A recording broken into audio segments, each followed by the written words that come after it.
ನಮಸ್ತೆ ಗೆಳೆಯರೆ, good morning. ನಾನು ನಿಮ್ಮ ಸತೀಶ್ ಕುಮಾರ್.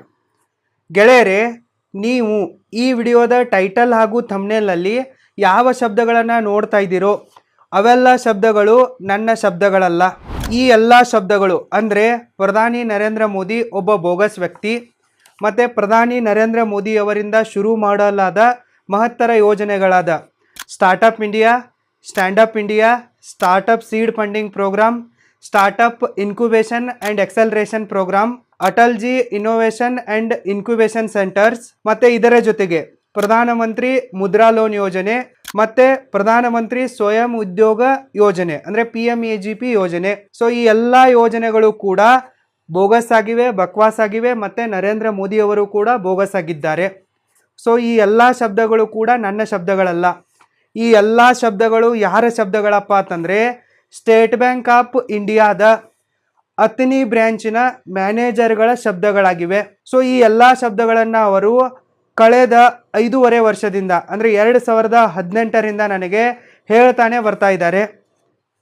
ಸೊ ನಿನ್ನೆ ಕೂಡ ಇದಕ್ಕೆ ಅವರು ಅಥೆಂಟಿಕ್ ಆಗಿ ಅವರು ಹೇಳ್ತಾ ಇರೋದನ್ನೇ ಸರಿಯಾಗಿದೆ, ಸೊ ನಾವೆಲ್ಲರೂ ಕೂಡ ಮೂರ್ಖರಾಗಿದ್ದೀವಿ ಅನ್ನೋದನ್ನು ಮತ್ತೊಮ್ಮೆ ಪ್ರೂವ್ ಮಾಡಿದ್ದಾರೆ. ಸೊ ಆ ಎಲ್ಲ ಪ್ರೂಫ್ಸ್ಗಳನ್ನು ನಾನು ನಿಮ್ಮೊಂದಿಗೆ ಶೇರ್ ಮಾಡ್ತಾ ಇರುವೆ. ಸೊ ಇದು ತುಂಬಾ ಸೆನ್ಸಿಟಿವ್ ವಿಚಾರವಾಗಿರೋದ್ರಿಂದ ನಾನು ನಿಮಗೆ ಈ ವಿಡಿಯೋವನ್ನು ಕೇರ್ಫುಲ್ಲಾಗಿ ಮತ್ತು ಶಾಂತ ಚಿತ್ತದಿಂದ ಕೊನೆಯ ತನಕ ನೋಡೋದಕ್ಕಾಗಿ ರಿಕ್ವೆಸ್ಟನ್ನು ಮಾಡಿಕೊಳ್ಳುವೆ. ಮತ್ತೊಂದು ಕ್ಲಾರಿಫಿಕೇಶನ್ ಏನಪ್ಪ ಅಂತಂದರೆ, ನಾನು ಯಾರ ಪರವೂ ಅಲ್ಲ, ಯಾರ ವಿರೋಧವೂ ಅಲ್ಲ ಸದ್ಯಕ್ಕೆ. ಸೊ ಕಳೆದ ಎಲೆಕ್ಷನ್ನಲ್ಲಿ ನಾನು ನರೇಂದ್ರ ಮೋದಿಯವರಿಗೇ ವೋಟ್ ಹಾಕಿದ್ದೆ. ಯಾಕಪ್ಪ ಅಂತಂದರೆ ಸ್ಟಾರ್ಟಪ್ ಯೋಜನೆಗಳಿವೆ, ಅದರಲ್ಲಿ ನನ್ನ ಸ್ಟಾರ್ಟಪ್ ಗ್ರೋ ಆಗುತ್ತೆ ಮತ್ತು ನನಗೂ ಕೂಡ ಸಿಗಬೇಕಾದ ಎಲ್ಲ ಸವಲತ್ತುಗಳು ಸಿಗ್ತವೆ ಅನ್ನೋ ಒಂದೇ ಒಂದು ಕಾರಣಕ್ಕಾಗಿ ವೋಟ್ ಹಾಕಿದ್ದೆ. ಸೊ ಈಗ ಅವೆಲ್ಲವೂ ಕೂಡ ಸಿಕ್ಕಿಲ್ಲ. ಸೊ ಜೊತೆಗೆ ಇದೊಂದು ಮ್ಯಾಟ್ರ್ ಇದೆ. ಸೊ ಇದಕ್ಕೇನೆ ನಾನು ಎಲ್ಲ ಪ್ರೂಫ್ಸ್ಗಳನ್ನು ಕೊಡ್ತಾ ಇರುವೆ. ಇಲ್ಲಿ ನಾನು ಯಾರದ್ದೇ ತೇಜೋವಧೆ ಮಾಡುವುದಕ್ಕಾಗಿ, ಇಲ್ಲವೇ ಯಾರಿಗೆ ಸಪೋರ್ಟ್ ಮಾಡುವುದಕ್ಕಾಗಿ, ಇಲ್ಲವೇ ವಿರೋಧ ಮಾಡುವುದಕ್ಕಾಗಿ ಈ ವಿಡಿಯೋನ ಮಾಡ್ತಾ ಇಲ್ಲ. ನನಗಾದ ಅನ್ಯಾಯಕ್ಕೆ ನಾನು ನ್ಯಾಯವನ್ನು ಕೇಳಿ 2 ವರ್ಷಗಳಿಂದ ಹೋರಾಟ ಮಾಡ್ತಾ ಇರುವೆ. ಇದರ ವಿರುದ್ಧವಾಗಿ ಧ್ವನಿ ಎತ್ತಾ ಇರುವೆ. ಸೊ ಕಳೆದ 5 ವರ್ಷಗಳಲ್ಲಿ ನನ್ನ ಸಿಕ್ಕಾಪಟ್ಟೆ ಹಣ ಕೂಡ ಖರ್ಚಾಗಿದೆ, ಟೈಮ್ ಕೂಡ ಖರ್ಚಾಗಿದೆ. ಸೊ ನನ್ನ ಗ್ರೋತ್ ಕೂಡ ನಿಂತಿದೆ. ಸೊ ಅದಕ್ಕಾಗಿಯೇ ನಾನು ಈ ವಿಡಿಯೋವನ್ನು ಮಾಡ್ತಾ ಇರುವೆ ಮತ್ತು ಈ ವಿಷಯದ ಮೇಲೆ ಧೈರ್ಯವಾಗಿ ಮಾತನಾಡ್ತಾ ಇರುವೆ. ಸೊ ನಾನು ಏನೆಲ್ಲ ಮಾತನಾಡ್ತಾ ಇರುವೆನೋ ಅದಕ್ಕೆಲ್ಲವೂ ಕೂಡ ನಾನೇ ಜವಾಬ್ದಾರನಾಗಿರುವೆ. ಮತ್ತು ನೀವು ಇದರ ಮೇಲೆ ಒಂದು ಸರಿಯಾದ SIT ತನಿಖೆಯನ್ನು ಮಾಡಿದರೆ ನಾನು ಎಲ್ಲ ಪ್ರೂಫ್ಗಳನ್ನು ಕೂಡ ಪ್ರೊವೈಡ್ ಮಾಡುವೆ. ಸೊ ನಾನು ಹೇಳ್ತಾ ಇರೋದಕ್ಕೆ ಪ್ರೂಫ್ಸ್ಗಳು ಇಂತಿವೆ, ಕೇರ್ಫುಲ್ಲಾಗಿ ನೋಡಿ.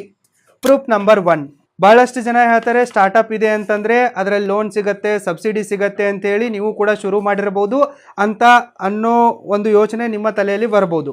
ಸೊ ನಾನು ನಿಮಗೆ ಒಂದು ಕ್ಲಾರಿಫಿಕೇಷನನ್ನು ಕೊಡುವೆ.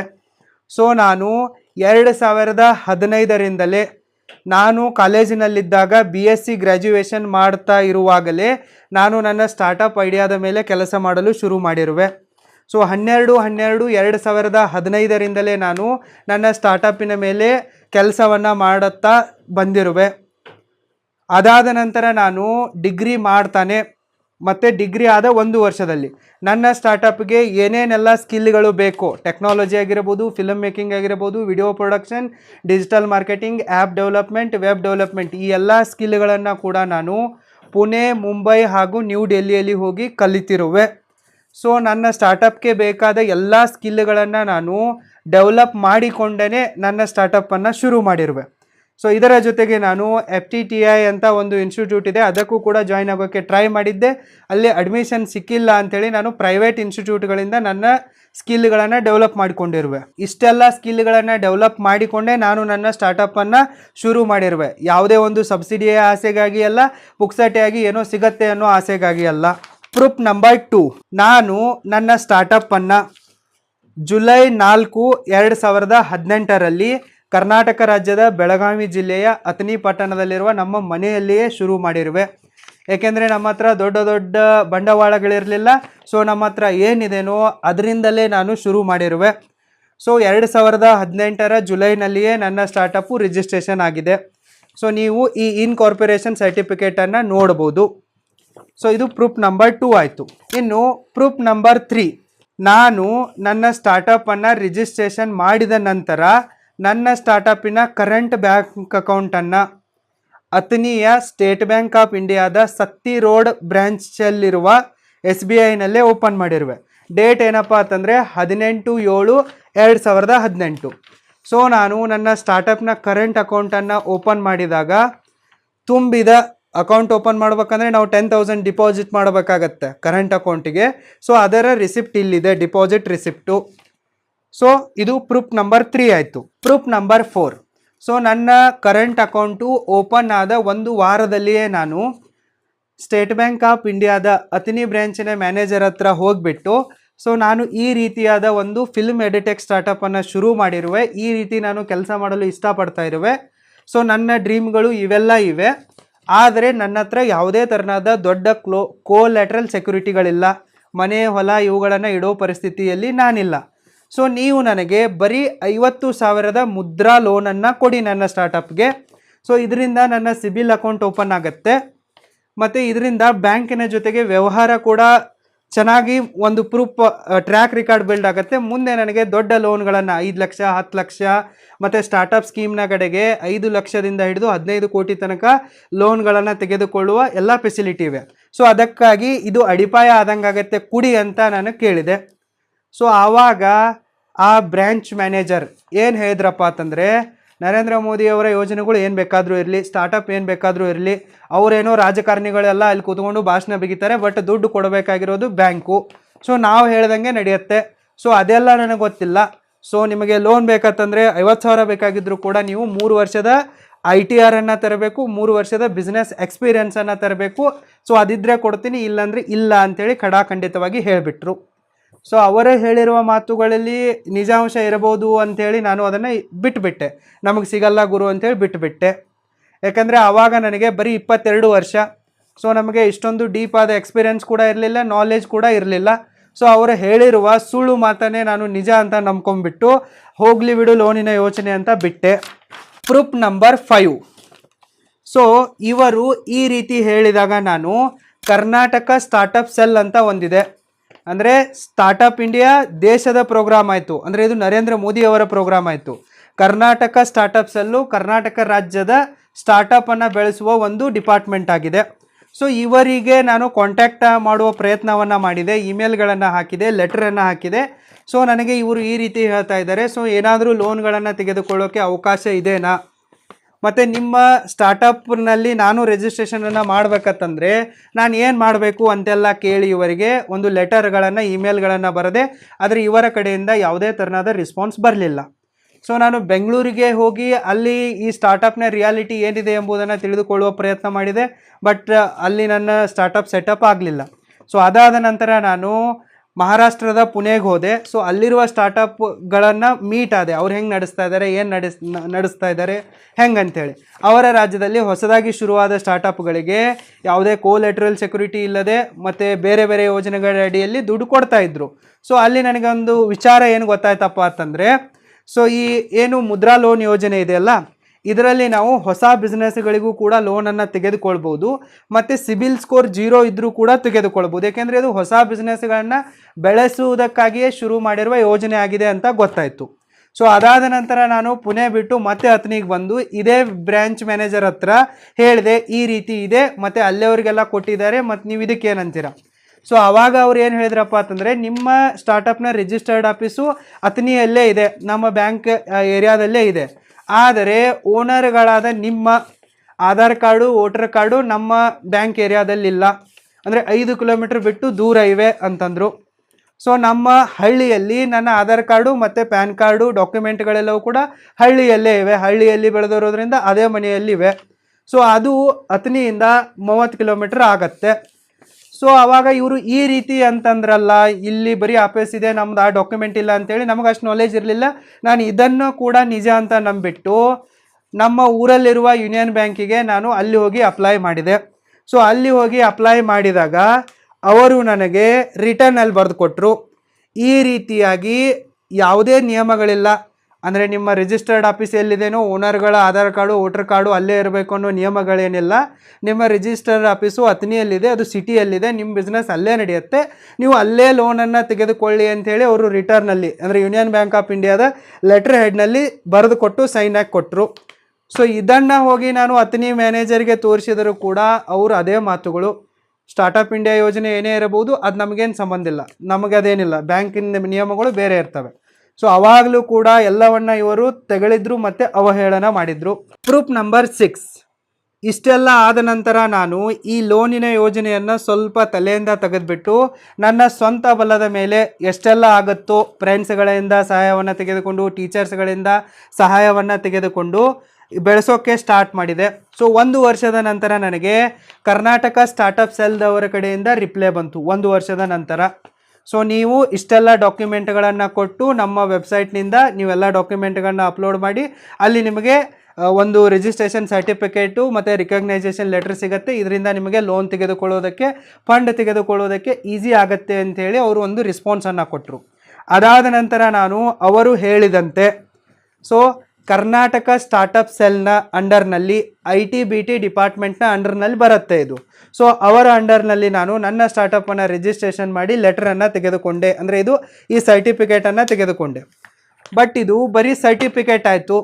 ಬಟ್ ಅವರು ಹೇಳಿರೋ ಥರ ಲೋನ್ಗಾಗಿ ಆಗಲಿ ಬೇರೆ ಯಾವುದೇ ಒಂದು ವಿಚಾರಗಳಿಗಾಗಿ ಯಾವುದೇ ಥರನಾದ ಸಪೋರ್ಟನ್ನು ಮಾಡಲೇ ಇಲ್ಲ.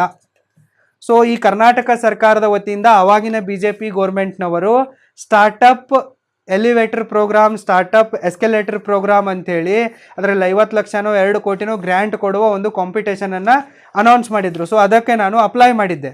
ಬಟ್ ಅಲ್ಲಿ ಒಂದು ಕುತಂತ್ರ ಏನು ನಡೀತಾ ಇತ್ತಪ್ಪ ಅಂತಂದರೆ ಎಲ್ಲ ಫಂಡ್ಗಳು ಬರೀ ಜೈನ್ ಹಾಗೂ ಬ್ರಾಹ್ಮಣ ಸ್ಟಾರ್ಟಪ್ಗಳಿಗೇ ಮಾತ್ರ ಕೊಡಬೇಕು ಅನ್ನೋದೆಲ್ಲವೂ ಕೂಡ ಕುತಂತ್ರ ಅಲ್ಲಿ ನಡೀತಾ ಇತ್ತು.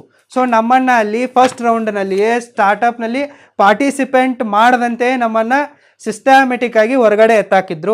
ಸೊ ಅಲ್ಲಿ ನಮಗೆ ಯಾವುದೇ ಆಪ್ಷನ್ ಉಳಿಲಿಲ್ಲ, ನಮ್ಮನ್ನು ಸಿಸ್ಟಮ್ಯಾಟಿಕ್ ಆಗಿ ಅಲ್ಲಿಂದ ತೆಗೆದಾಕ್ಬಿಟ್ರು. ಸೊ ಇದೇನಾಯಿತು, ಕರ್ನಾಟಕ ಸ್ಟಾರ್ಟಪ್ ಸೆಲ್ನ ವತಿಯಿಂದ ನಮಗೆ ಯಾವುದೇ ಥರನಾದ ಸಹಾಯ ಆಗಲಿಲ್ಲ. Proof number 6A. ಸೊ ಇಷ್ಟೆಲ್ಲ ನಡೀತಾ ಇರುವಾಗ ನಮ್ಮ ಕಂಪನಿಯ CA ಅವರು ಸ್ಟಾರ್ಟಪ್ ಇಂಡಿಯಾದಲ್ಲಿ ನಮ್ಮ ಕಂಪನಿಯನ್ನು ಸಕ್ಸಸ್ಫುಲ್ಲಾಗಿ ರಿಜಿಸ್ಟ್ರೇಷನ್ ಮಾಡಿದರು. ಮತ್ತು DIPP ರಿಕಗ್ನೈಸೇಷನು ಮತ್ತು ಅಪ್ರೂವಲ್ ಇರುತ್ತೆ. ಸೊ ಅದನ್ನು ಕೂಡ ತೆಗೆದುಕೊಂಡ್ರು. MSMEಯಲ್ಲಿಯೂ ಕೂಡ ನಮ್ಮ ಸ್ಟಾರ್ಟಪ್ಪನ್ನು ರಿಜಿಸ್ಟ್ರೇಷನ್ ಮಾಡಿದರು. ಅಂದರೆ ಈ ಸರ್ಟಿಫಿಕೇಟ್ಗಳನ್ನು ನೀವು ಗಮನಿಸಿ ಗೊತ್ತಾಗುತ್ತೆ. ಸೊ ಇವು ರಿಜಿಸ್ಟರ್ ಆದ ತಕ್ಷಣವೇ ನಾವು ಮತ್ತೆ ಬ್ಯಾಂಕಿಗೆ ಹೋಗಿ ಅಪ್ರೋಚ್ ಆದರೂ ಕೂಡ ಅವ್ರು ಹೇಳೋದೇನಪ್ಪ ಅಂತಂದರೆ ಬ್ಯಾಂಕ್ ಮ್ಯಾನೇಜರ್ಗಳು ಇವೆಲ್ಲವೂ ಕೂಡ ಸರ್ಕಾರದ, ಕೇಂದ್ರ ಸರ್ಕಾರದ ಮತ್ತು ಮೋದಿಜಿಯವರ ಅಡ್ವರ್ಟೈಸಿಂಗ್ ಗಿಮಿಕ್ಗಳಾಗಿವೆ. ಇವ್ರು ರಿಯಾಲಿಟಿಯಲ್ಲಿ ಅವ್ರೇನು ಕೊಡಲ್ಲ, ಗ್ಯಾರಂಟಿ ಹೇಳ್ತಾರೆ ಕೊಡಲ್ಲ. ಸೊ ನಿಮ್ಮ ಹತ್ರ ಲೆಟ್ರಲ್ ಇದ್ದರೆ ತೆಗೆದುಕೊಂಡ್ಬಂದು ನಾನು ಇವತ್ತೇ ಕೊಡ್ತೀನಿ, ಇಲ್ಲಾಂದರೆ ಕೊಡಲ್ಲ, ಯೋಜನೆಗಳೆಲ್ಲವೂ ಬಕ್ವಾಸಾಗಿವೆ. ಸೊ ಇವರು ಈ ರೀತಿ ಹೇಳಿದ ತಕ್ಷಣ ನಾನು ಹೆಲ್ಪ್ಲೆಸ್ ಆದೆ. ಮತ್ತು ಇದರ ಜೊತೆಗೆ ನಾನು ಪ್ರೈವೇಟ್ ಆ್ಯಂಜಲ್ ಇನ್ವೆಸ್ಟರ್ಗಳಂತ ಇರ್ತಾರೆ ಅವರನ್ನು ಕೂಡ ಅಪ್ರೋಚ್ ಆದೆ. ಸೊ ಪ್ರೈವೇಟ್ ಆ್ಯಂಜಲ್ ಇನ್ವೆಸ್ಟರ್ಗಳು ದುಡ್ಡನ್ನು ಹಾಕಬೇಕಂದ್ರೆ ಅವರ ರಿಕ್ವೈರ್ಮೆಂಟ್ ಏನಪ್ಪ ಅಂತಂದರೆ ನೀವು ಹೊರದೇಶದಲ್ಲಿ ಎಲ್ಲಾದರೂ ನಡೀತಾ ಇರುವ ಸಕ್ಸಸ್ಫುಲ್ ಬಿಸ್ನೆಸ್ ಮಾಡೆಲನ್ನು ಕಾಪಿ ಪೇಸ್ಟ್ ಮಾಡಬೇಕು. ಮತ್ತು ಅವರ stock market pump and dump ಸ್ಕೀಮ್ಗಳಿಗೆ ಮತ್ತು ಸ್ಕ್ಯಾಮ್ಗಳಿಗೆ ಹೊಂದಾಣಿಕೆ ಆಗೋ ಥರ ನಿಮ್ಮ ಐಡಿಯಾ ಇರಬೇಕು. ಉದಾಹರಣೆಗಾಗಿ ಅಮೆಜಾನಲ್ಲಿ ನಡೀತಾ ಇದೆ ವರ್ಲ್ಡ್ ವೈಡು, ಕಾಪಿ ಪೇಸ್ಟ್ ಮಾಡಿ ಫ್ಲಿಪ್ಕಾರ್ಟ್ ತೆಗೀರಿ. ಪೇಪಾಲ್ ನಡೀತಾ ಇದೆ, ಕಾಪಿ ಹೊಡೀರಿ PayTM ತೆಗೀರಿ. ಅಲ್ಲಿ ಊಬರ್ ನಡೀತಾ ಇದೆ, ಕಾಪಿ ಹೊಡೀರಿ ಓಲಾ ತೆಗೀರಿ. ಹೊರದೇಶದಲ್ಲೆಲ್ಲ ಬೈಡು ನಡೀತಾ ಇತ್ತು, ಆವಾಗ ಅದನ್ನು ಕಾಪಿ ಹೊಡೀರಿ ಬೈಜೂಸ್ ತೆಗೀರಿ. ಸೊ ಹೊರದೇಶದಲ್ಲಿ Airbnb ನಡೀತಾ ಇತ್ತು, ಅದನ್ನು ಕಾಪಿ ಹೊಡೀರಿ ಇಲ್ಲಿ ಓಯೋ ರೂಮ್ಸ್ ತೆಗೀರಿ. ಸೊ ಈ ರೀತಿ ಕಾಪಿ ಪೇಸ್ಟ್ ಮಾಡಲ್ ಇರಬೇಕು. ಮತ್ತು ಅದರಲ್ಲಿ ಪಂಪ್ ಆ್ಯಂಡ್ ಡಂಪ್ ಮಾಡೋಕ್ಕೆ ಬರಬೇಕು, ವ್ಯಾಲ್ಯೂಯೇಷನ್ ಸ್ಕ್ಯಾಮ್ ಮಾಡೋಕ್ಕೆ ಬರಬೇಕು. ಅಂಥ ಸ್ಟಾರ್ಟಪ್ಗಳ ಐಡಿಯಾಗಳಲ್ಲಿ ಮಾತ್ರ ಹಾಕ್ತೀವಿ. ಮತ್ತು ಇದರ ಜೊತೆಗೆ ನೀವು ಕಡ್ಡಾಯವಾಗಿ ಜೈನ್, ಬ್ರಾಹ್ಮಣ್ ಹಾಗೂ ಮಾರ್ವಾಡಿ ಧರ್ಮದವರಾಗಿರಬೇಕು. ಅಂದಾಗಲೇ ನಿಮ್ಮ ಸ್ಟಾರ್ಟಪ್ಗಳಿಗೆ ಪ್ರೈವೇಟ್ ಇನ್ವೆಸ್ಟರ್ಗಳು ದುಡ್ಡು ಹಾಕ್ತಾರೆ ಅನ್ನೋದು ನನಗೆ ಗೊತ್ತಾಯಿತು. ಸೊ ನಾನು ಈ ಲೋನ್ ಕೂಡ ಆಯಿತು, ಈ ಸ್ಟಾರ್ಟಪ್ನ ಯೋಜನೆಗಳು ಕೂಡ ಹೋಗಲಿ, ಮತ್ತು ಈ ಪ್ರೈವೇಟ್ ಇನ್ವೆಸ್ಟರ್ಗಳು ಕೂಡ ಹೋಗಲಿ ಅಂಥೇಳಿ 3 ವರ್ಷ ಸಮಾಧಾನದಿಂದ ನನ್ನ ಸ್ವಂತ ಬಲದ ಮೇಲೆಯೇ, ಲಾಕ್ಡೌನ್ ಬಂತು ಅದರಲ್ಲೂ ಕೂಡ ನಾನು ಸರ್ವೈವ್ ಆದೆ. ಸೊ ನನ್ನ ಸ್ವಂತ ಬಲದ ಮೇಲೆಯೇ ನನಗೇನೇನೆಲ್ಲ ಬೇಕೋ ಅಷ್ಟೆಲ್ಲವನ್ನು ಖರೀದಿಸಿ ಮಾಡಿ ಸಿಕ್ಕಾಪಟ್ಟೆ ಸ್ಟ್ರಗಲನ್ನು ಮಾಡಿ ಒಂದು ಒಳ್ಳೆ ಟರ್ನೋವರನ್ನು ತೋರಿಸಿದೆ. ಸೊ ಒಳ್ಳೆ ಟರ್ನೋವರು ಮತ್ತು ಒಳ್ಳೆ ಇನ್ಕಮನ್ನು ಜನ್ರೇಟ್ ಮಾಡಿದಾಗ ನಾನು 3 ವರ್ಷ ಬಿಟ್ಟು ಮತ್ತೆ ಈ State Bank of India Athani ಬ್ರ್ಯಾಂಚಿಗೆ ವಿಸಿಟ್ ಮಾಡಿದೆ. ಅಂದರೆ ಡೇಟ್ ಏನಪ್ಪ ಅಂತಂದರೆ 7/1/2023. ಸೊ ಮತ್ತೆ ನಾನು ಅವ್ರಿಗೆ ಹೇಳಿದೆ, ಈಗ ನನ್ನ ಹತ್ರ 3 ವರ್ಷದ ITR ಕೂಡ ಇದೆ ಗುರು, ಮತ್ತು ಜೊತೆಗೆ ನನ್ನ ಹತ್ರ ಬಿಸ್ನೆಸ್ ಎಕ್ಸ್ಪೀರಿಯನ್ಸ್ ಕೂಡ ಇದೆ. ಮತ್ತು ನಮ್ಮ ಸ್ಟಾರ್ಟಪ್ನ ಅಂಡರ್ನಲ್ಲಿ ಸಿಕ್ಕಾಪಟ್ಟೆ ಜನ ಸ್ಟೂಡೆಂಟ್ಸ್ಗಳು ಕೂಡ ಕಲಿತಾ ಇದ್ದಾರೆ. ನಾವು ಬಹಳಷ್ಟು ಜನರಿಗೆ ಸರ್ವಿಸ್ಗಳನ್ನು ಕೂಡ ಕೊಟ್ಟಿದ್ದೀವಿ. ಸೊ ನಮ್ಮ ಟರ್ನ್ ಓವರ್ ಇಷ್ಟಿದೆ. ಸೊ ಇದರ ಮೇಲೆ ಎಷ್ಟಾಗುತ್ತೋ ಅಷ್ಟು ಲೋನ್ ಕೊಡಿ, ಅಟ್ಲೀಸ್ಟ್ 5 ಲಕ್ಷ ಲೋನ್ ಕೊಡಿ, ನೀವು ಲೋನ್ ಕೊಟ್ಟರೆ ನಾವು ಬೇಗನೆ ಗ್ರೋ ಮಾಡ್ತೀವಿ ಅಂತ ಹೇಳಿದೆ. ಬಟ್ ಅವಾಗ ಅವರು ಏನು ನೆಪ ಹೇಳಕ್ಕೆ ಸ್ಟಾರ್ಟ್ ಮಾಡಿದ್ರಪ್ಪ ಅಂತಂದರೆ, ಅವಾಗ ಶ್ರೀಕಾಂತ್ ರೆಡ್ಡಿ ಅನ್ನೋ ಒಬ್ಬ ಹೊಸ ಮ್ಯಾನೇಜರ್ ಬಂದಿದ್ದರು. ಸೊ ಅವರಿಗೆ ನೆಟ್ಟಗೆ ಕನ್ನಡ ಬರ್ತಾ ಇರಲಿಲ್ಲ, ಮತ್ತು ಹಿಂದಿನೂ ನೆಟ್ಟಗೆ ಬರ್ತಾ ಇರಲಿಲ್ಲ, ಅರ್ಧಂಬರ್ಧ ಇಂಗ್ಲೀಷ್ ಬರ್ತಾಯಿತ್ತು. ಮತ್ತು ಏನು ಕೇಳಿದ್ರು ಕೂಡ ಪೋಯಿಂದೆ ಪೊಚ್ಚೆಂದೆ ಇವೇ ಮಾತುಗಳು. ಅದು ತೆಲುಗು ಬರುತ್ತೋ, ತಮಿಳು ಬರುತ್ತೋ, ತುಳು ಬರುತ್ತೋ ಅವ್ರಿಗೆ ಗೊತ್ತು. ಸೊ ಆ ಮಾತುಗಳ ಅರ್ಥ ಕೂಡ ನಮಗೆ ಗೊತ್ತಿಲ್ಲ. ಅವ್ರು ಇಂಗ್ಲೀಷ್ನಲ್ಲಿ ಏನು ಹೇಳಿದ್ರಪ್ಪ ಅಂತಂದರೆ, these are all dummy schemes, these are all election gimmicks ಅಂಥೇಳಿ ಈ ರೀತಿ. ಅಂದರೆ ಅವರು ಹೇಳೋ ತಾತ್ಪರ್ಯ ಏನಾಗಿತ್ತಪ್ಪ ಅಂತಂದರೆ ಮತ್ತೆ ಅದೇ, ಮೋದಿಜಿಯವರು ಬೋಗಸ್ ಆಗಿದ್ದಾರೆ, ಮತ್ತು ಅವರೆಲ್ಲ ಈ ಸ್ಟಾರ್ಟಪ್ ಯೋಜನೆಗಳು ಕೂಡ ಬೋಗಸ್ ಆಗಿವೆ. ಸೊ ನಾನು ಅವ್ರಿಗೆ ಕೇಳಿದೆ ಏನಂಥೇಳಿ. ಸೊ ಆವಾಗ ಅವರು ಅರ್ಧಂಬರ್ಧ ಹರಿದು ಮುರಿದ ಕನ್ನಡದಲ್ಲಿ ಹೇಳಿದ್ರಪ್ಪ ಅಂತಂದರೆ, ನಾವು ಬರೀ ನಮ್ಮ ಜನರಿಗೆ ಕೊಡ್ತೀವಿ. ಸೊ ನಾನು ಕೇಳಿದೆ ನಿಮ್ಮ ಜನ ಅಂದರೆ ಯಾರು? ಸೊ ಆವಾಗ ಅವರು ಉಲ್ಟಾ ನನ್ನ ಜಾತಿ ಕೇಳಿದರು. ಸೊ ಆವಾಗ ನಾನು ತಿಳ್ಕೊಂಬಿಟ್ಟೆ, ಸೊ ಇವರು ಕೂಡ ಈ SBIನ ಪೊಸಿಷನಲ್ಲಿ ಕುತ್ಕೊಂಡ್ಬಿಟ್ಟು ಇದರಲ್ಲಿ ಸ್ಕ್ಯಾಮೇ ಮಾಡ್ತಾ ಇದ್ದಾರೆ. ಬರೀ ಜೈನರಿಗೆ ಬ್ರಾಹ್ಮಣರಿಗೆ ಮಾತ್ರ ಕೊಡಬೇಕಂತಲೇ ಇವರು ಮೆಂಟಲಿ ಫಿಕ್ಸ್ ಆಗಿದ್ದಾರೆ. ಸೊ ಆವಾಗ ನಾನು ಇವರ ಜೊತೆ ವಾದ ವಿವಾದ ಮಾಡಿ ಏನೂ ಪ್ರಯೋಜನ ಇಲ್ಲ ಅಂತೇಳಿ ಒಂದು ರಿಕ್ವೆಸ್ಟ್ ಲೆಟರನ್ನು ಕೊಟ್ಟೆ ಅವರಿಗೆ. ಸೊ ನಮ್ಮ ಕರೆಂಟ್ ಅಕೌಂಟು ಇಲ್ಲೇ ಇದೆ, 4-5 ವರ್ಷಗಳಿಂದಿದೆ, ಇಷ್ಟು ಟರ್ನೋವರ್ ನಾವು ಮಾಡಿದ್ದೀವಿ, ಇಷ್ಟು ಡಾಕ್ಯುಮೆಂಟ್ಸ್ ಪ್ರೂಫ್ ಇದೆ. ಸ್ಟಾರ್ಟಪ್ ಇಂಡಿಯಾದಲ್ಲಿ ಕರ್ನಾಟಕ ಸ್ಟಾರ್ಟಪ್ ಸೆಲ್ನಲ್ಲಿ ಎಲ್ಲ ಕಡೆನೂ ರಿಜಿಸ್ಟರ್ ಆಗಿದೆ, MSME ರಿಜಿಸ್ಟರ್ ಇದೆ, ಮತ್ತು ಇದರ ಜೊತೆಗೆ ನಾವು DIPP ಅಪ್ರೂವಲ್ ತೆಗೆದುಕೊಂಡಿದ್ದೀವಿ. ಇಷ್ಟೆಲ್ಲ ವರ್ಕ್ ಇದೆ, ಜೆನ್ಯೂನ್ ಇದೆ. ಮತ್ತು ನೀವು ನೋಡಿ ಮತ್ತು ನಮಗೆ ಎಷ್ಟು ಎಲಿಜಿಬಲ್ ಇರ್ತೀರೋ ಅಷ್ಟೇ ಲೋನ್ ಕೊಡಿ ಅಂತೇಳಿ ಅವ್ರಿಗೆ ನಾನು ರಿಕ್ವೆಸ್ಟ್ ಲೆಟ್ರ್ ಕೊಟ್ಟೆ. 3 ತಿಂಗಳಿದಕ್ಕೆ ಅಲ್ಲದಾಡಿಸಿದ್ರು. ನಾನು ಚಿಕ್ಕೋಡಿ ಲೋನ್ ಸೆಂಟ್ರಿಗೆ ಕೊಟ್ಟಿರುವೆ, ಬೆಂಗಳೂರಿಗೆ ಕೊಟ್ಟಿರುವೆ, ಮುಂಬೈ ಕೊಟ್ಟಿರುವೆ, ಡೆಲ್ಲಿ ಬ್ರ್ಯಾಂಚಿಗೆ ಕೊಟ್ಟಿರುವೆ ಅಂತೇಳಿ 3 ತಿಂಗಳು ನಾಯಿ ಅಲೆದಾಡಿಸಿದ ಥರ ಅಲೆದಾಡಿಸಿದ್ರು. ಬಟ್ ಯಾವುದೇ ರೆಸ್ಪಾನ್ಸ್ ಕೊಡದೇನೆ ಹಾಗೆ ಯಾವುದೋ ಒಂದು ಸ್ಕ್ಯಾಮಲ್ಲಿ ತಗಲಾಕೊಂಡು ಬಿಟ್ಟು ಇಲ್ಲಿಂದ ಎತ್ತಂಗಡಿಯಾಗಿ ಹೋಗಿಬಿಟ್ರು. ಸೊ ಅದರ ಪ್ರೂಫ್ ಇಲ್ಲಿದೆ. ಸೊ ಇವರ ಜೊತೆಗೆ ನಾನು ಕಾಲ್ ಮಾಡಿದರೆ ಕಾಲ್ ರಿಸೀವ್ ಮಾಡ್ತಾ ಇರಲಿಲ್ಲ, ಯಾವಾಗ ಕೇಳಿದ್ರು ಬಿಜಿ, ಆಮೇಲೆ ಹೇಳ್ತೀನಿ. ಸೊ ಚಾಟಿಂಗ್ ಡೀಟೇಲ್ಸ್ ಕೂಡ ಇದೆ ಅವರ ಜೊತೆ ಮಾಡಿದ್ದು. ಇನ್ನು ನೆಕ್ಸ್ಟು ಅವರ ಬ್ರ್ಯಾಂಚಿಗೆ, ಅಥಣಿ ಬ್ರ್ಯಾಂಚಿಗೆ ಮತ್ತು SBIನ ಹೆಡ್ ಬ್ರ್ಯಾಂಚಿಗೂ ಕೂಡ ನಾನು ಮೇಲ್ಗಳನ್ನು ಹಾಕಿರುವೆ, ಅದರ ಪ್ರೂಫ್ ಇದೆ. ಬಟ್ ಯಾವುದಕ್ಕೂ ಕೂಡ ರೆಸ್ಪಾನ್ಸ್ ಕೊಡಲಿಲ್ಲ. ಸೊ ಇನ್ನು ಮ್ಯಾನೇಜರ್ ಎತ್ತಂಗಡಿ ಆಗಿ ಹೋಗಿರೋದ್ರಿಂದ ನಾನು ಕೂಡ ನನ್ನ ಕೆಲಸಗಳಲ್ಲಿ ಒಂದು 3-4 ತಿಂಗಳು ಬಿಜಿ ಆದೆ. ಸೊ ಅದಾದ ನಂತರ ಹೊಸ ಮ್ಯಾನೇಜರ್ ಬಂದಾಗ ನಾನು ಮತ್ತೆ ಬ್ರ್ಯಾಂಚಿಗೆ ವಿಸಿಟ್ ಮಾಡಿದೆ, ಅಂದರೆ 3/11/2023 ಸೊ ಇದಕ್ಕಿಂತಲೂ ಮುಂಚೆ ಒಂದು ಘಟನೆ ಆಗಿತ್ತು ನನ್ನ ಲೈಫಲ್ಲಿ. ಇದು ಪ್ರೂಫ್ ನಂಬರ್ 8. ಆ ಘಟನೆ ಏನಪ್ಪ ಅಂತಂದರೆ, ನಮಗೆ SBIನಲ್ಲಿ ಮುದ್ರಾ ಲೋನ್ ಕೊಡ್ತಾ ಇಲ್ಲ, 5 ಲಕ್ಷದ ಮುದ್ರಾ ಲೋನನ್ನು ಕೂಡ ಕೊಡ್ತಾ ಇಲ್ಲ. ಮತ್ತು ನಮಗೆ ಸ್ಟಾರ್ಟಪ್ಗೆ ಗ್ರೋ ಮಾಡಲು ಯಾವ ಫೆಸಿಲಿಟಿಗಳು ಕೊಡಬೇಕು ಅಂದರೆ ಇನ್ಕ್ಯುಬೇಷನ್ ಪ್ರೋಗ್ರಾಮಲ್ಲಿ, ಎಕ್ಸಲ್ರೇಷನ್ ಪ್ರೋಗ್ರಾಮಲ್ಲಿ, ಗ್ರ್ಯಾಂಟಲ್ಲಿ ಏನೂ ಕೂಡ ಕೊಡ್ತಾ ಇಲ್ಲ.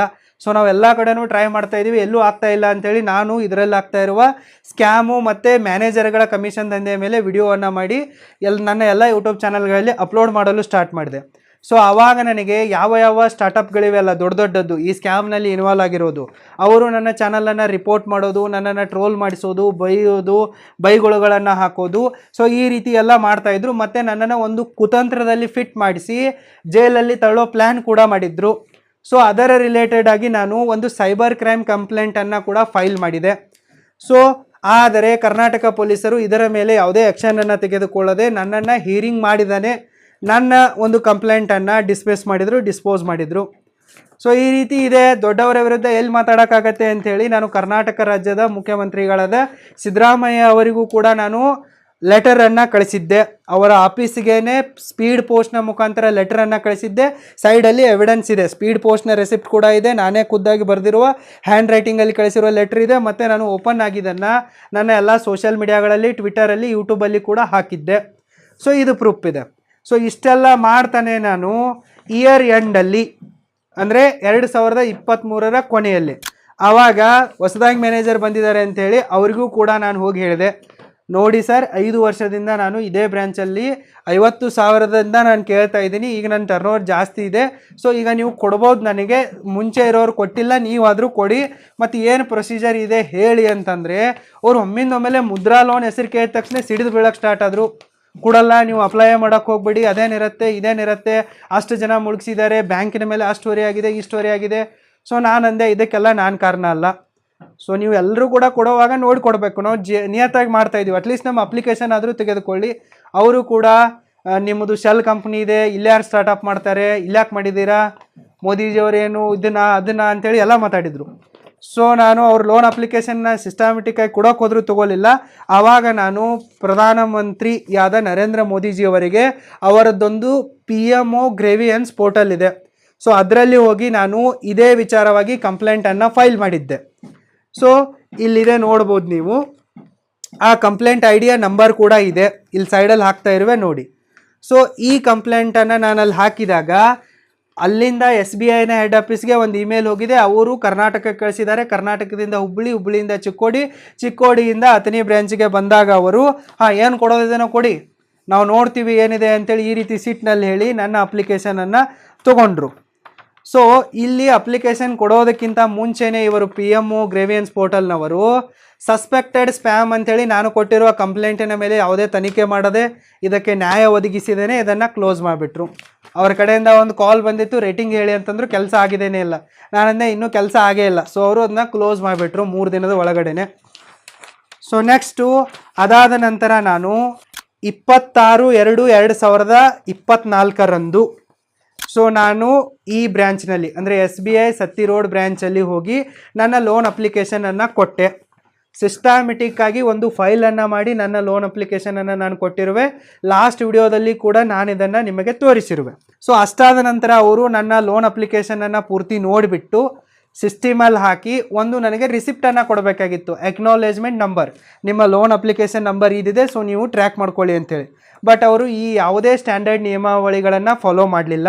ಸೊ ಈ ರೀತಿ ನನ್ನ ಲೋನ್ ಅಪ್ಲಿಕೇಶನ್ನ ಫ್ರಂಟ್ ಪೇಜ್ನಲ್ಲೇ ಉಲ್ಟಾ ಸಿಕ್ಕಾ ಹೊಡೆದಿದ್ದಾರೆ. ನೀವು ಯೋಚನೆ ಮಾಡಿ, ಉಲ್ಟಾ ಸಿಕ್ಕಾ ಹೊಡೆದುಬಿಟ್ಟು ರ್ಯಾಂಡಮ್ ಆಗಿ ಇದು ಏನು ಬರೆದಿದ್ದಾರೋ ಅವ್ರಿಗೆ ತಿಳಿತಾ ಇಲ್ಲ, ಆ ರೀತಿ ಸೈನ್ ಹಾಕಿಬಿಟ್ಟು ಡೇಟ್ ಹಾಕಿ ಕೊಟ್ಟಿದ್ದಾರೆ 26/2/2024 ಅಂತೇಳಿ.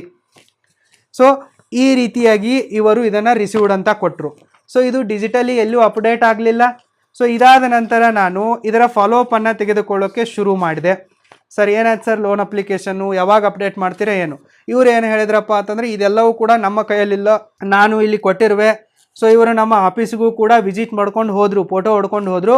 ಸೊ ನಾನು ಚಿಕ್ಕೋಡಿಗೆ ಕಳಿಸಿರುವೆ, ಅಲ್ಲಿ ಕಳಿಸಿರುವೆ, ಇಲ್ಲಿ ಕಳಿಸಿರುವೆ, ಅವರೇ ಹೇಳ್ತಾರೆ ಅಂಥೇಳಿ. ಸೊ 19 ದಿನ ಇವರು ಹಿಂಗೆ ಟೈಮ್ ವೇಸ್ಟ್ ಮಾಡಿದರು. ಅದಾದ ನಂತರ ಒಮ್ಮೆಲೆ ಸಡನ್ ಆಗಿ ನಿನ್ನೆ ಅಂದರೆ ಮಾರ್ಚ್ 15 ಅಂದರೆ ಮಾರ್ಚ್ 15, 2024 ನನಗೆ ಇವರ ಆಫೀಸ್ನ ಕಡೆಯಿಂದ ಒಂದು ಕಾಲ್ ಬರುತ್ತೆ, ಲೋನ್ ಅಸಿಸ್ಟೆಂಟ್ ಅವರ ಕಡೆಯಿಂದ. ಸೊ ನೀವೇನು ಮಾಡಿ ಚಿಕ್ಕೋಡಿಗೆ ಹೋಗಿ, ಸೊ ಈಗಲೇ ಹೋಗಿ ಇಲ್ಲಾಂದರೆ ನಾಳೆ ಹೋಗಿ. ಸೊ ನಾನು ಅವ್ರಿಗೆ ಕೇಳಿದೆ, ಚಿಕ್ಕೋಡಿಗೆ ಯಾಕೆ ಹೋಗಬೇಕು, ಕಾರ್ನ ಕೊಡಿ, ಎಲ್ಲಿ ಹೋಗಬೇಕು, ಯಾರನ್ನ ಮೀಟ್ ಆಗಬೇಕು, ಏನೇನೆಲ್ಲ ಡಾಕ್ಯುಮೆಂಟ್ಗಳನ್ನು ಒಯ್ಯಬೇಕು, ಪ್ರೊಸೆಸ್ ಏನಿದೆ. ಸೊ ಅಷ್ಟೆಲ್ಲ ಏನು ಹೇಳೋಕ್ಕಾಗಲ್ಲ ಅಂತೇಳಿ ಅವ್ರು ಸರಿಯಾಗಿ ರೆಸ್ಪಾಂಡೇ ಮಾಡಲಿಲ್ಲ. ಸೊ ನಾನು ಅದಾದ ನಂತರ ಮ್ಯಾನೇಜರ್ಗೆ ಕೇಳಿದೆ ಏನು ಪ್ರಾಬ್ಲಮ್ ಇದೆ, ಯಾವುದಾದ್ರೂ ಡಾಕ್ಯುಮೆಂಟ್ಗಳು ಬೇಕಾ. ಸೊ ಚಿಕ್ಕೋಡಿ ನನ್ನ ಒಂದು ಇರೋ ಜಾಗದಿಂದ 105 ಕಿಲೋಮೀಟರ್ ಇದೆ, 105 ಕಿಲೋಮೀಟರ್. ಸೊ ನಾನು ಅಲ್ಲಿ ಹೋದಾಗ ಅದನ್ನು ತೊಗೊಂಬನ್ನಿ ಇದನ್ನು ತೊಗೊಂಬನ್ನಿ ಅಂತಂದರೆ ನನ್ನ ಒಂದು ಫುಲ್ ಡೇ ವೇಸ್ಟ್ ಆಗುತ್ತೆ, 2-3 ಸಾವಿರದ ಡೀಸೆಲ್ ಖರ್ಚು ವೇಸ್ಟ್ ಆಗುತ್ತೆ, ಮತ್ತು ಇಷ್ಟೆಲ್ಲ ಆಗಿಯೇ ಮತ್ತೆ ನಾನು ಓಡಾಡಬೇಕು. ಸೊ ಅದಕ್ಕೆ ನಾನೇನು ಹೇಳಿದೆ, ಯಾರನ್ನ ಮೀಟ್ ಆಗೋದಿದೆ, ಯಾಕೆ ಮೀಟ್ ಆಗೋದಿದೆ, ಏನೇನೆಲ್ಲ ಡಾಕ್ಯುಮೆಂಟ್ಗಳನ್ನ ಒಯ್ಯಬೇಕು ಅಂಥೇಳಿ ನನಗೊಂದು ಸಿಸ್ಟಮೆಟಿಕ್ಕಾಗಿ ಇಮೇಲ್ ಮಾಡಿ ಮತ್ತೆ ನಾನು ಮೀಟ್ ಆಗ್ತೀನಿ. ಯಾಕಂದರೆ ಹೋಗೋವಾಗ ನಾವು ಅಥಣಿ ಕ್ರಾಸ್ ಮಾಡಬೇಕು, ಕಾಗವಾಡ ಕ್ರಾಸ್ ಮಾಡಬೇಕು, ಚಿಕ್ಕೋಡಿ ಕ್ರಾಸ್ ಮಾಡಬೇಕು, 105 ಕಿಲೋಮೀಟರ್ ಟ್ರಾವೆಲ್ ಮಾಡಬೇಕು. ಸೊ ನಮ್ಮದು MH ಪಾಸಿಂಗ್ ಆಗಿರೋದ್ರಿಂದ ಪ್ರತಿ ಜಾಗದಲ್ಲಿ ಪೊಲೀಸರ ಕಡೆಯಿಂದ ಹ್ಯಾರೇಜ್ಮೆಂಟ್ ಆಗುತ್ತೆ. ಸೊ ನಾನು ಅದೇ ಹೇಳಿದವ್ರಿಗೆ ಯಾರಿಗೆ ಮೀಟ್ ಆಗಬೇಕು ಏನಕ್ಕೆ ಸಿಸ್ಟಮೆಟಿಕ್ಕಾಗಿ ಒಂದು ಇಮೇಲ್ ಮಾಡಿ ಅಂತೇಳಿ. ಸೊ ಅವರು ಇಮೇಲ್ ಮಾಡಲಿಲ್ಲ.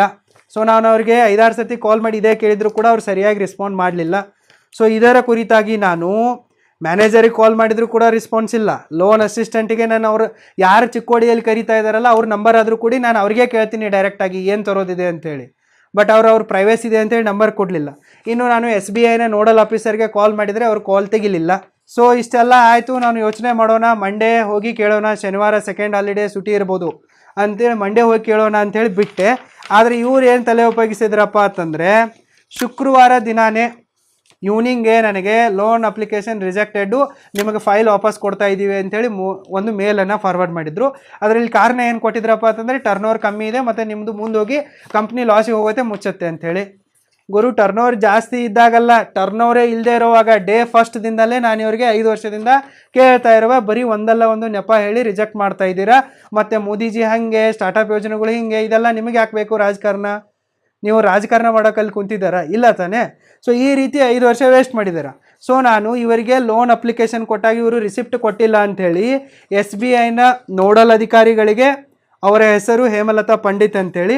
ಮತ್ತು SBIನ ಬೆಂಗಳೂರು ಬ್ರ್ಯಾಂಚಿನ AGM ವಿಕಾಸ್ ಭಾಗೋತ್ರ ಅಂತೇಳಿ ಅವರಿಗೆ ನಾನು 26/2/2024 ಮೇಲ್ ಹಾಕಿದ್ದೆ. ಅಂದರೆ ನಾನು ಏನೇನೆಲ್ಲ ಲೋನ್ ಅಪ್ಲಿಕೇಶನ್ಗಳನ್ನ ಕೊಟ್ಟಿದ್ದೆ, ಡಾಕ್ಯುಮೆಂಟೇಷನ್ನ ಕೊಟ್ಟಿದ್ದೆ, ಪೂರ್ತಿ ಸ್ಕ್ಯಾನ್ ಮಾಡಿ ಅವರ ರಿಸೀವ್ಡ್ನ ಜೊತೆಗೇ ನಾನು ಕಳಿಸಿದ್ದೆ. ಬಟ್ ಅವರು ನನ್ನ ಇಮೇಲ್ಗೆ ಯಾವುದೇ ರೆಸ್ಪಾನ್ಸನ್ನು ಕೊಟ್ಟಿಲ್ಲ, ಇಲ್ಲಿ ತನಕ ಕೂಡ ಕೊಟ್ಟಿಲ್ಲ. ಈವ್ನಿಂಗಲ್ಲಿ ಈ ಅಥಣಿ ಬ್ರ್ಯಾಂಚಿನ ಮ್ಯಾನೇಜರ್ ಕಡೆಯಿಂದ ನಿಮ್ಮ ಲೋನ್ ಅಪ್ಲಿಕೇಶನ್ ರಿಜೆಕ್ಟ್ ಆಗಿದೆ, ಸೊ ನೀವು ಕೊಟ್ಟಿರೋ ಡಾಕ್ಯುಮೆಂಟ್ಗಳನ್ನ ತೆಗೆದುಕೊಂಡು ಹೋಗಿ ಅಂತೇಳಿ ಒಂದು ಮೇಲ್ ಬಂತು. ಸೊ ನಾನು ಕಾಲ್ ಮಾಡಿದೆ, ಕಾಲ್ ರಿಸೀವ್ ಮಾಡಲಿಲ್ಲ. ಸೊ ಇಷ್ಟೆಲ್ಲ ಆಗಿದೆ. ಸೊ ಈಗ ನಾನು ಇದರ ಕುರಿತಾಗಿ ಮತ್ತೆ PMOಗೆ ಕಂಪ್ಲೇಂಟ್ ಮಾಡಿರುವೆ. ಪ್ರಧಾನಮಂತ್ರಿಯಾದ ನರೇಂದ್ರ ಮೋದಿಜಿಯವರ ಗ್ರೇವಿಯನ್ಸ್ ಡಿಪಾರ್ಟ್ಮೆಂಟ್ ಇದೆ, ಸೊ ಅದಕ್ಕೆ ಕಂಪ್ಲೇಂಟ್ ಮಾಡಿರುವೆ. ಮತ್ತು ಈ SBIನ ಯಾರು ಹೆಡ್ ಜನರಲ್ ಮ್ಯಾನೇಜರ್ ಇದ್ದಾರೋ ಅವರಿಗೂ ಕೂಡ ಕಂಪ್ಲೇಂಟ್ ಮಾಡಿರುವೆ. ಸೊ ಏನು ಆ್ಯಕ್ಷನ್ ತೊಗೋತಾರೋ ಇವರಿಗೆ ಗೊತ್ತು. 5 ವರ್ಷದಿಂದ ನಾನು ಕಂಟಿನ್ಯೂಸ್ ಆಗಿ ನನ್ನ ಸ್ಟಾರ್ಟಪ್ಗಾಗಿ ಒದ್ದಾಡ್ತಾ ಇರುವೆ, ಗ್ರೋ ಮಾಡೋಕ್ಕೆ ಟ್ರೈ ಮಾಡ್ತಾ ಇರುವೆ. 50,000ದಿಂದ ಹಿಡಿದು ಬರೀ 5 ಲಕ್ಷ ಕೊಡಿ ಅಂತೇಳಿ 5 ವರ್ಷದಿಂದ ನಾಚಿಕೆ ಬಿಟ್ಟು ಕೇಳ್ತಾ ಇರುವೆ, ಬಟ್ ಇವರು ಕೊಟ್ಟಿಲ್ಲ. ಮತ್ತು ಇದರ ಜೊತೆಗೆ ಒಂದು ಸ್ಟಾರ್ಟಪ್ಗೆ ಸಿಗಬೇಕಾದ ಬೇಸಿಕ್ ಫೆಸಿಲಿಟಿಗಳು, ಅಂದರೆ ಇನ್ಕ್ಯುಬೇಷನ್ ಪ್ರೋಗ್ರಾಮ್ಗೆ ನಮ್ಮನ್ನು ಅಟೆಂಡ್ ಮಾಡಿಸ್ಕೋಬೇಕಾಗಿತ್ತು, ಮಾಡಿಲ್ಲ. ಇದು ಕರ್ನಾಟಕ ಸ್ಟಾರ್ಟಪ್ ಸೆಲ್ನವರದ್ದು ಅಷ್ಟೇ ತಪ್ಪು. ಮತ್ತು ಎಕ್ಸೆಲ್ರೇಷನ್ ಪ್ರೋಗ್ರಾಮ್ಗಳಿಗೆ ನಾನು ಅಪ್ಲೈ ಮಾಡಿದ್ದೆ ಮಹಾರಾಷ್ಟ್ರ ಗೋವಾದಲ್ಲಿ, ಅಲ್ಲಿ ತೊಗೊಂಡಿಲ್ಲ. ಮತ್ತೇನು ನಮಗೆ ಲೋನ್ ಕೊಡಬೇಕಾಗಿತ್ತು, ಅದನ್ನೂ ಕೊಟ್ಟಿಲ್ಲ. ಸಬ್ಸಿಡಿ ಹಾಳಾಗೋಗ್ಲಿ, ಬರೀ ನಾವು ಲೋನ್ಗಾಗಿ ಮಾತ್ರ ಕೇಳ್ತಾ ಇದ್ವಿ, ಬಟ್ ಕೊಟ್ಟಿಲ್ಲ. ಬರೀ ಇದರಲ್ಲಿ ಜೈನರಿಗೆ ಮತ್ತು ಬ್ರಾಹ್ಮಣರಿಗೆ ಕೊಡ್ತಾರೆ. ಈ ಅಧಿಕಾರಿಗಳು ಈ ರೀತಿ ಮಿಸ್ಬಿಹೇವ್ ಮಾಡ್ತಾ ಇದ್ದಾರೆ. ಬರೀ ಬ್ಯಾಂಕ್ನವ್ರು ಅಷ್ಟೇ ಅಲ್ಲ, ಇವ್ರದ್ದು ಎಲ್ಲೆಲ್ಲಿ ಸ್ಟಾರ್ಟಪ್ ಆಫೀಸ್ಗಳಿವೆನೋ ಅಲ್ಲೆಲ್ಲ ನಾವು ಹೋದರೂ ಕೂಡ, ಇನ್ಕ್ಯುಬೇಷನ್ ಸೆಂಟ್ರ್ಗಳಿಗೆ ಹೋದರೂ ಕೂಡ ಅಲ್ಲಿ ಇದೇ ಒಂದು ಹಗರಣ ನಡೀತಾ ಇದೆ. ಬ್ಯಾಂಕ್ ಮ್ಯಾನೇಜರ್ಗಳು ಕಮಿಷನ್ ಆಧಾರದ ಮೇಲೆ ಕೆಲಸ ಮಾಡ್ತಾ ಇದ್ದಾರೆ, ಮತ್ತು ಬೇರೆ ಅಧಿಕಾರಿಗಳೆಲ್ಲರೂ ಕೂಡ ಪರ್ಟಿಕ್ಯುಲರ್ ಆಗಿರುವ ಜಾತಿಯವರಿಗೇ ಬರೀ ಸವಲತ್ತುಗಳನ್ನ ಕೊಡ್ತಾ ಇದ್ದಾರೆ, ಮಿಕ್ಕ ನಮಗೆ ಅಂದರೆ ಲಿಂಗಾಯತರಿಗೇನು ಸಿಗ್ತಾ ಇಲ್ಲ. ಸೊ ಇದರಲ್ಲಿ ಲಿಂಗಾಯತರಲ್ಲಿಯೂ ಕೂಡ ಕೆಲವೊಂದಿಷ್ಟು ಜನರಿಗೆ ಸಿಕ್ಕಿದೆ, ಅವರಿಗೆ ಸ್ವಾಮೀಜಿಗಳ ಇನ್ಫ್ಲೂಯೆನ್ಸ್ ಇದೆ, ಅವರು ಸ್ವಾಮಿಗಳಿದ್ದಾರೆ, ನಾವು ಸ್ವಾಮಿಗಳಲ್ಲ, ಸ್ವಾಮಿಗಳು ಕೊಟ್ಟಿದ್ದಾರೆ. ಮತ್ತು ಯಾರ್ದು ರಾಜಕಾರಣಿಗಳ ಲಿಂಕ್ ಇದೆನೋ ಅವ್ರಿಗೆಲ್ಲರೂ ಕೂಡ ಸಿಕ್ಕಿದೆ. ಬಟ್ ಈಗ ಕಾಂಗ್ರೆಸ್ ಸರ್ಕಾರ ಬಂದಾಗ ದಲಿತರಿಗೆ ಮತ್ತು ಮುಸ್ಲಿಮರಿಗೆ ಸಿಕ್ಕಿದೆ. ಬಟ್ ನಾವೆಲ್ಲಿ ಹೋಗೋಣ, ಜನರಲ್ನವರು ಮತ್ತು OBC ಏನವರು ಎಲ್ಲಿ ಹೋಗ್ಬೇಕು ಪಾಪ? ಈ ರೀತಿ ಇಶ್ಯೂ ಇದೆ, ಸಹಾಯ ಮಾಡಿ ಅಂತೇಳಿ ಕೇಳ್ಕೊಂಡ್ರು, ಯಾರೂ ಕೂಡ ಮಾಡ್ಕೊಂಡಿಲ್ಲ. ಸೊ ಇಷ್ಟೆಲ್ಲ ಇವರು ಉದ್ದಟತನವನ್ನು ಮಾಡುವ ಮೂಲಕ ಸ್ಟೇಟ್ ಬ್ಯಾಂಕ್ ಆಫ್ ಇಂಡಿಯಾದವರು ಮತ್ತು ಕರ್ನಾಟಕ ಸ್ಟಾರ್ಟಪ್ ಸೆಲ್ದವರು ಮತ್ತು ಸ್ಟಾರ್ಟಪ್ ಇಂಡಿಯಾದ ಆಫೀಸರ್ಗಳು ಪ್ರಧಾನಿ ನರೇಂದ್ರ ಮೋದಿ ಬೋಗಸು ಮತ್ತು ಅವರ ಎಲ್ಲ ಯೋಜನೆಗಳು ಬೋಗಸು ಅಂತೇಳಿ ಏನು 5 ವರ್ಷದಿಂದ ಹೇಳ್ತಾ ಇದ್ರಲ್ಲ, ಅದನ್ನು ನಿನ್ನೆ ಅವರು ಆ ರೀತಿ ರಿಜೆಕ್ಷನನ್ನು ಕೊಡೋದ್ರ ಮೂಲಕ ಅವರು ಹೇಳಿದ್ದೇ ಸರಿಯಾಗಿದೆ, ನಾವೆಲ್ಲರೂ ಕೂಡ ಮೂರ್ಖರಾಗಿದ್ದೇವೆ ಅನ್ನೋದಕ್ಕೆ ಇಷ್ಟೆಲ್ಲ ಪ್ರೂಫ್ಗಳನ್ನು ನನಗೆ ಕೊಟ್ಟಿದ್ದಾರೆ. ಸೊ ಇದನ್ನೇ ನಾನು ಪ್ರಾಮಾಣಿಕವಾಗಿ ನಿಮ್ಮೊಂದಿಗೆ ಶೇರ್ ಮಾಡ್ತಾ ಇರುವೆ. ನನಗೆ ಮತ್ತು ನನ್ನ ಸ್ಟಾರ್ಟಪ್ಗೆ ಕಳೆದ 5 ವರ್ಷಗಳಿಂದ ಈ ಅನ್ಯಾಯ ಆಗ್ತಾನೇ ಇದೆ. ನಿನ್ನೆ ಕೂಡ ಮತ್ತೊಮ್ಮಾಗಿದೆ, ಇವತ್ತು ಕೂಡ ಆಗುತ್ತೆ, ನಾಳೆ ಕೂಡ ಆಗ್ತಾನೆ ಅಂತ ಅನಿಸುತ್ತೆ. ಸೊ ಅದಕ್ಕಾಗಿ ನಾನು ಇದನ್ನು ಪಬ್ಲಿಕ್ಕಾಗಿ ಮೋದಿಜಿಯವರಿಗೂ ಕೂಡ ಈ ವಿಚಾರವಾಗಿ ಮತ್ತೊಮ್ಮೆ ಕಂಪ್ಲೇಂಟ್ ಮಾಡಿರುವೆ, ಮತ್ತು ನಾನು ಪಬ್ಲಿಕ್ಕಿಗೂ ಕೂಡ ಹೇಳ್ತಾ ಇರುವೆ. ಸೊ ಈ ವಿಡಿಯೋವನ್ನು ಯಾರ್ಯಾರು ನೋಡ್ತಾ ಇದ್ದೀರೋ, ಅಂದರೆ BJPಯ ಕಾರ್ಯಕರ್ತರಿರಬಹುದು, BJPಯ MLAಗಳಿರಬಹುದು, MP ಗಳಿರಬಹುದು, ಮಿನಿಸ್ಟರ್ಗಳಿರಬಹುದು, ಅಥವಾ ಮೋದಿ ಭಕ್ತರಾಗಿರುವ ಆಫೀಸರ್ಗಳೇ ಇರಬಹುದು. ಸೊ ನಿಮಗೆ ಅನ್ಸುತ್ತಲ್ಲ ಮೋದಿಜಿಯವರು ಸಜ್ಜನರಾಗಿದ್ದಾರೆ, ದೇಶಕ್ಕಾಗಿ ಕೆಲಸ ಮಾಡ್ತಾ ಇದ್ದಾರೆ, ಒಳ್ಳೆಯವರಿದ್ದಾರೆ ಅಂಥೇಳಿ. ನನಗೂ ಕೂಡ ಇವತ್ತಿಗೂ ಕೂಡ ಹಾಗೆ ಅನಿಸುತ್ತೆ. ಯಾಕಂದರೆ ಯಾರೋ ಅಧಿಕಾರಿಗಳ ಮಾಡಿದ ತಪ್ಪಿಗೆ ಮೋದಿ ಸರಿ ಇಲ್ಲ ಅಂತೂ ಬೈಯೋವಷ್ಟು ಮುಟ್ಟಾಳ ನಾನಲ್ಲ. ಸೊ ನನಗೇನು ಬೇಕಪ್ಪ ಅಂತಂದರೆ ನನ್ನ ಸ್ಟಾರ್ಟಪ್ಗೆ ನಿಯತ್ತಾಗಿ 5 ಲಕ್ಷ ಮುದ್ರಾ ಲೋನನ್ನು ಕೊಡಲೇಬೇಕು. ಅದು ಎಲ್ಲಿ? ಅಥಣಿಯ SBI ಬ್ರ್ಯಾಂಚಲ್ಲೇ ಕೊಡಬೇಕು. ಇದು ನಮಗೀಗ ಹಠಕ್ಕೆ ಬಿದ್ದಿರುವೆ. ನಾನು ಇಷ್ಟೆಲ್ಲ ಆದರೂ ಕೊಡಲ್ಲ, ಎಲ್ಲ ಡಾಕ್ಯುಮೆಂಟ್ ಕೊಟ್ಟರು ಕೊಡಲ್ಲ ಅಂತಂದರೆ ಬರೀ ಅದೇ ಜಾತಿಯವರಿಗೆ ಅವ್ರದ್ದೇ ದರ್ಬಾರದಂತಂದರೆ ನಾವು ಮಿಕ್ಕವ್ರ ದೇಶದಲ್ಲಿ ಇರಬೇಕೋ ಬೇಡವೋ? ಸೊ ನನಗೆ ಅಲ್ಲೇ ಬೇಕು, ನೀವು ಅಲ್ಲೇ ಕೊಡಿಸ್ಬೇಕು. ನೆಕ್ಸ್ಟ್ 5 ವರ್ಷದಿಂದ ನನ್ನ ಸಿಕ್ಕಾಪಟ್ಟೆ ಟೈಮ್ ಎಷ್ಟಾಗಿದೆ, ಹೆರಾಸ್ಮೆಂಟ್ ಆಗಿದೆ, ಮತ್ತು ನಾನು ಸ್ಟಾರ್ಟಪ್ ಗ್ರೋ ಮಾಡೋಕ್ಕಾಗಿ ಏನೇನೆಲ್ಲ ಅಪಾರ್ಚುನಿಟಿಗಳಿದ್ದಲ್ಲ ಇವರೆಲ್ಲ ಕಸಿದುಕೊಂಡಿದ್ದಾರೆ. ಸೊ ಇದಕ್ಕೆ ನೀವು ನನಗೆ ಪರಿಹಾರವನ್ನು ಕೊಡಿಸ್ಬೇಕು, ಮತ್ತು ಒಂದು ಸ್ಟಾರ್ಟಪ್ ಇನ್ಕ್ಯುಬೇಷನ್ ಸೆಂಟರ್ನಲ್ಲಿ ನನಗೆ ಅಡ್ಮಿಷನ್ ಕೊಡಿಸ್ಬೇಕು. ಹೆಂಗೆ ಕೊಡಿಸ್ತಿರೋ, ಎಲ್ಲಿ ಕೊಡ್ತಿರೋ ಅದು ನಿಮಗೆ ಬಿಟ್ಟಿದ್ದು. ಸೊ ನೀವು ಕೊಡಿಸ್ತೀನಿ, ನಿಮ್ಮಲ್ಲಿದೆ ಪವರು, ನಿಮ್ಮಲ್ಲಿದೆ ಧೈರ್ಯ, ನಿಮ್ಮಲ್ಲಿದೆ ಚಾಲೆಂಜು, ಸ್ವಾಭಿಮಾನ ಅಂತಂದರೆ ನಾನಿಲ್ಲಿ ಇಮೇಲ್ ID ಕೊಡ್ತಾ ಇರುವೆ. ಸೊ ಇದಕ್ಕೆ ಕಾಂಟ್ಯಾಕ್ಟ್ ಮಾಡಿ, ನನ್ನ ನಂಬರನ್ನು ಕೊಡುವೆ, ಮತ್ತು ನಿಮಗೆ ಏನು ಎವಿಡೆನ್ಸಸ್ಗಳು ಬೇಕು ಅವೆಲ್ಲವನ್ನು ನಾನು ನಿಮಗೆ ಪ್ರೊವೈಡ್ ಮಾಡುವೆ. ಒಟ್ಟಿನಲ್ಲಿ ನನಗೆ ನ್ಯಾಯ ಬೇಕು. ಸೊ ನೀವು ಮೋದಿಜಿಯವರು ಸರಿ ಅನ್ನೋದಾದರೆ, ಸೊ ನಾನು ಕೂಡ ಮೋದಿಜಿಯವರು ಸರಿ ಅಂತಲೇ ನಂಬಿರುವೆ. ಸೊ ನಿಮಗೂ ಕೂಡ ಅದನ್ನು ಪ್ರೂವ್ ಮಾಡೋದಿದ್ದರೆ ನನಗೆ ಸಹಾಯ ಮಾಡಿ. ಇಲ್ಲ ಮ್ಯಾನೇಜರ್ಗಳು ಹೇಳೋದು ಮತ್ತು ಈ ಎಲ್ಲ ಥರ್ಡ್ ಕ್ಲಾಸ್ ಆಫೀಸರ್ಗಳು ಹೇಳೋದೇ ಸರಿ ಅನ್ನೋದಾದರೆ ನೀವು ಕೂಡ ಇಗ್ನೋರ್ ಮಾಡಿಬಿಡಿ. ಸೊ ನಾನು ಈ ವಿಷಯದವಾಗಿ ಕೊನೆಯ ಸರ್ತಿ ಮಾತಾಡ್ತಾ ಇರುವೆ. ಸೊ ನಾನು ಇನ್ನು ಮುಂದೆ ಇದರ ಮೇಲೆ ಯಾವುದೇ ಮಾತನ್ನು ಆಡಲ್ಲ. ಇದು ಯಾಕಂದರೆ ಇದು ಅಲ್ಟಿಮೇಟ್ ಪೊಸಿಷನ್ಗೆ ಹೋಗಿದೆ. ಇದಕ್ಕಿಂತ ಮೇಲೆ ಮಾತಾಡಿ ಯಾವುದೇ ಥರನಾದ ಪ್ರಯೋಜನವಿಲ್ಲ.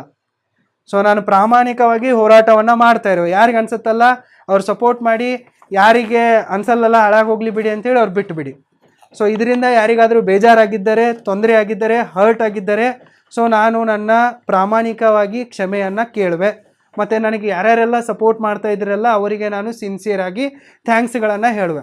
ಮತ್ತೆ ಸಿಗೋಣ. ಧನ್ಯವಾದಗಳು.